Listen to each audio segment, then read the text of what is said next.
ಅನ್ನದಾತನ ಸ್ವಾಭಿಮಾನದ ಹೋರಾಟಕ್ಕೆ ಸಿಕ್ಕ ಜಯ. ಜಿಲ್ಲಾಧಿಕಾರಿ ಕಾರನ್ನೇ ಜಪ್ತಿ ಮಾಡಿಸಿದ ರೈತರು. ಕೋರ್ಟ್ ಆದೇಶದ ರೀತಿ ಇದುವರೆಗೆ ದುಡ್ಡು ಕಟ್ಟಲಿಲ್ಲ.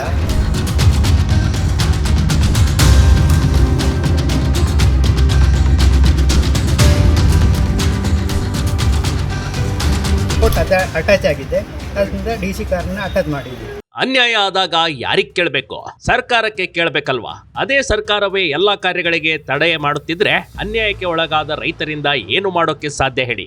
ಆದ್ರೆ ಹಾಸನದ ರೈತರು ಹಾಗಲ್ಲ ನೋಡಿ. ತಮ್ಮ ಸ್ವಾಭಿಮಾನದ ಹೋರಾಟದಿಂದ DC ಕಾರನ್ನೇ ಜಪ್ತಿ ಮಾಡಿಸಿರುವ ಅಪರೂಪದ ಘಟನೆ ಹಾಸನದಲ್ಲಿ ನಡೆದಿದೆ ಕಣ್ರಿ.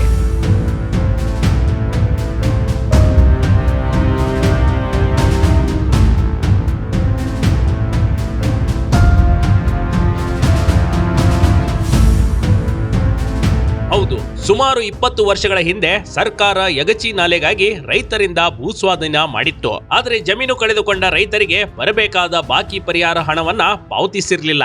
ಜಮೀನು ನೀಡಿದ ರೈತರಿಗೆ ಸಲ್ಲಬೇಕಿದ್ದ ಸುಮಾರು 11.22 ಲಕ್ಷ ರೂಪಾಯಿಗಳ ಪರಿಹಾರ ಕೊಡದೆ ಜಿಲ್ಲಾಡಳಿತ ವಿಳಂಬ ಮಾಡುತ್ತಲೇ ಬರುತ್ತಿತ್ತು.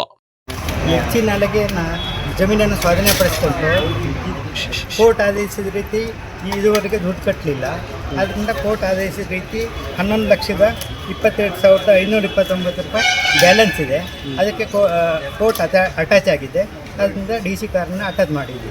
ಆದ್ರೆ ಆಲೂರು ತಾಲೂಕಿನ ಭಕ್ತರವಳ್ಳಿ ಗ್ರಾಮದ ರೈತರಾದ ನಾಗಮ್ಮ, ಲಕ್ಷ್ಮೇಗೌಡ ಮತ್ತು ಜಗದೀಶ್ ಎಂಬುವರು ಯಗಚಿ ನಾಲೆ ನಿರ್ಮಾಣಕ್ಕಾಗಿ ತಮ್ಮ ಫಲವತ್ತಾದ ಜಮೀನನ್ನ ಸರ್ಕಾರಕ್ಕೆ ನೀಡಿದ್ರು.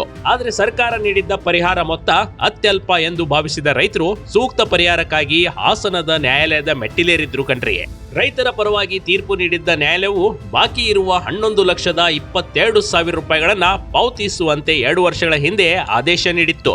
ಆದರೆ ಕೋರ್ಟ್ ಆದೇಶ ನೀಡಿ 2 ವರ್ಷ ಕಳೆದಿದ್ರು ಜಿಲ್ಲಾಡಳಿತ ಮತ್ತು ಸಂಬಂಧಪಟ್ಟ ಇಲಾಖೆಗಳು ರೈತರಿಗೆ ಹಣ ಪಾವತಿ ಮಾಡಿರಲಿಲ್ಲ.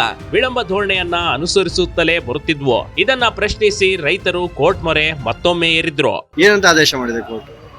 ಒಂದು ಗುಂಟೆಗೆ 40,000 ರೂಪಾಯಿ ಆದೇಶ ಆಗಿದೆ. ಸರ್ಕಾರ ಕೊಟ್ಟಿಲ್ಲ. ಸುಮಾರು 2 ವರ್ಷ ಆಗಿತ್ತು ಆದೇಶ ಆಗಿ, ಇದುವರೆಗೆ ದುಡ್ಡು ಕಟ್ಟಲಿಲ್ಲ. ಟೋಟಲ್ 11 ಲಕ್ಷ. 11 ಲಕ್ಷ ಈ ಕೇಸ್ನಲ್ಲಿ ಈಗ DC ಕಾರನ್ನ ಅಟ್ಯಾಚ್ ಆಗಿದೆ. ರೈತರ ನೋವು ಆಲಿಸಿದ ನ್ಯಾಯಾಲಯವು ಜಿಲ್ಲಾಧಿಕಾರಿಗಳ ಕಾರನ್ನ ಜಪ್ತಿ ಮಾಡಲು ಆದೇಶ ಹೊರಡಿಸಿದೆ. ವಾಹನ ಜಪ್ತಿ ಮಾಡಲು ಅರ್ಜಿದಾರರು ಮತ್ತು ವಕೀಲರು ಜಿಲ್ಲಾಧಿಕಾರಿ ಕಚೇರಿಗೆ ಬಂದಿದ್ರು. ಅರ್ಜಿದಾರರು ಮತ್ತು ವಕೀಲರ ನಡುವೆ ಪರಿಹಾರದ ಬಗ್ಗೆ ಸುದೀರ್ಘ ಚರ್ಚೆ ಕೂಡ ನಡೆಯಿತು. ಸಂಧಾನ ಕೂಡ ವಿಫಲವಾಯಿತು. ಜಿಲ್ಲಾಡಳಿತದಿಂದ ಪರಿಹಾರವನ್ನ 25% ಮಾತ್ರ ನೀಡುವುದಾಗಿ ಹೇಳಿಕೊಂಡ್ರು. ಆದ್ರೆ ರೈತರ ಪರ ವಕೀಲರು 50% ಅಷ್ಟು ಹಣ ಸಂದಾಯ ಮಾಡಲೇಬೇಕು ಅಂತ ಪಟ್ಟು ಹಿಡಿದ್ರು. ಆದ್ರೆ ಇದು ಕೊಡಲು ಆಗದೆ ಇದ್ದಾಗ ನ್ಯಾಯಾಲಯದ ಆದೇಶದಂತೆ DC ಕಾರನ್ನ ಸೀಸ್ ಮಾಡಲಾಯಿತು. ಮುಂದಿನ ಪ್ರೊಸೆಸ್ ಏನು ನಡೆಯುತ್ತೆ ಸರ್? ಕೋರ್ಟ್ಗೆ ತಗೊಂಡು ಹೋಗ್ತೀವಿ. ಅಲ್ಲಿ ಬಿಡಿಸ್ಕೋಬೇಕು ಅಂತಂದ್ರೆ ದುಡ್ಡು ಕಟ್ಟಬೇಕು, ಇಲ್ಲ ಅಂದ್ರೆ ನಾವು ಹರಾಜ್ಗೆ ಹಾಕ್ತೀವಿ ಅಪ್ಲಿಕೇಶನ್. ಈ ಕೋರ್ಟಿಂದ ಯಾರೆಲ್ಲ ಬಂದಿದ್ದೀರಿ ಸರ್? ಕೋರ್ಟಿಂದ ಅಮೀನ್ರು, ಅಡ್ವೊಕೇಟ್ರು, ಪಾರ್ಟಿಗಳು ಬಂದಿದ್ದಾರೆ. ಈ DC ಅವ್ರು ಭೇಟಿ ಮಾಡಿದ್ರ, ನೋಟಿಸ್ ಕೊಟ್ಟರು? ಅಮೀನ್ರು ಹೋಗಿದ್ದಾರೆ, ನಾವೇನು ಹೋಗ್ಬೇಕಾಗಿಲ್ಲ. ಒಟ್ಟು ನೀವು ಜಪ್ತಿ ಮಾಡಿ ತಗೊಂಡು ಹೋಗ್ತೀರಿ? ಈ ಘಟನೆಯಲ್ಲಿ ಗೆದ್ದಿದ್ದು ರೈತ. ಸರ್ಕಾರಿ ಆಡಳಿತ ನಿರ್ಲಕ್ಷ್ಯದ ವಿರುದ್ಧ ರೈತರು ತೊಡೆತಟ್ಟಿ ನಿಂತಿದ್ರು. ಅನ್ನದಾತನ ಬೆನ್ನಿಗೆ ನಿಂತ ನ್ಯಾಯಾಲಯ ಮತ್ತು ಇದೊಂದು ರೈತರ ಗೆಲುವು ಅಂತಾನೆ ಬಣ್ಣಿಸಲಾಗ್ತಾ ಇದೆ. ರೈತನಿಗೆ ಸುಖ ಸುಮ್ಮನೆ ದೇಶದ ಬೆನ್ನೆಲುಬು ಅಂತ ಹೇಳಲ್ಲ ಕಣ್ರಿ. ರೈತ ಮನಸ್ಸು ಮಾಡಿದ್ರೆ ಎಲ್ಲವೂ ಸಾಧ್ಯ ಅನ್ನೋದು ಇಲ್ಲಿ ಮಗದೊಮ್ಮೆ ಸಾಬೀತಾದಂತಾಗಿದೆ. Big TV Karnataka, Hassan.